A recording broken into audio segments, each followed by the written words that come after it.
Hello students, myself Manatush Dey, your English helpline on the go. Today, I shall discuss a lesson from First Flight, which is taught in CBSE Curriculum Standard 10. The lesson under discussion today is First Flight, written by Liam O'Flaherty.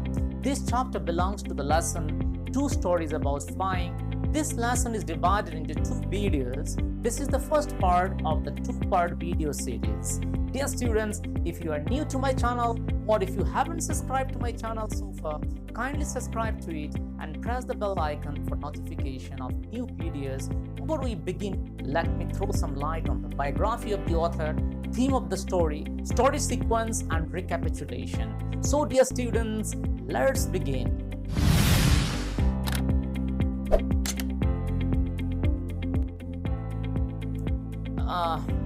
Liam O'Flaherty, an Irish novelist and short story writer whose works depict deep empathy and concern for the struggles of the Irish people. He started his career as a soldier in World War I.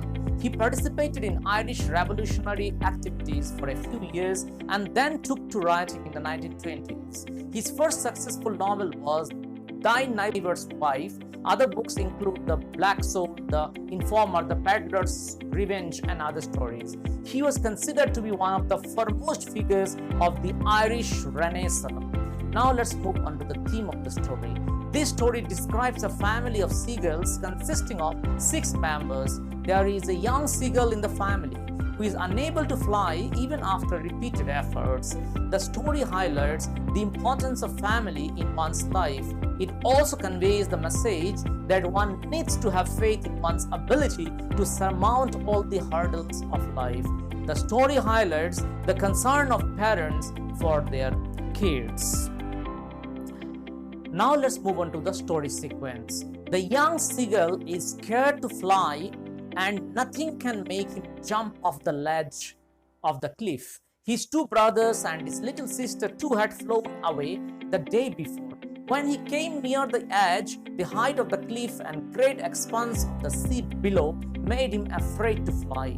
He went back to the safety of the hole where he slept at night. His parents scolded, even threatened to starve him on his ledge unless he flew away. But the young seagull could not muster the courage to fly. All throughout the day, he would see his parents perfecting the flight of his brothers and sister. His parents would teach them how to skim the waves and dive for fish. They all taunted him and would not come near him. It had been 24 hours and he had not eaten anything. He was very much hungry. He saw his mother tearing a piece of fish.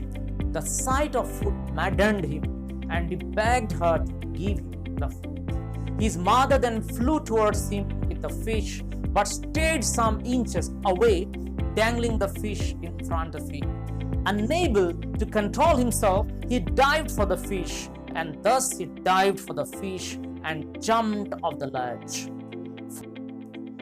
For a moment, he was seized by terror. His wings had spread themselves out and he was flying. His father and mother flew around him screaming. He soared slowly downwards and upwards. He could finally fly on his own. His brothers and sister pranced and frolicked around him. As he lands on the surface of the sea, he again filled with fear and attempts to fly away.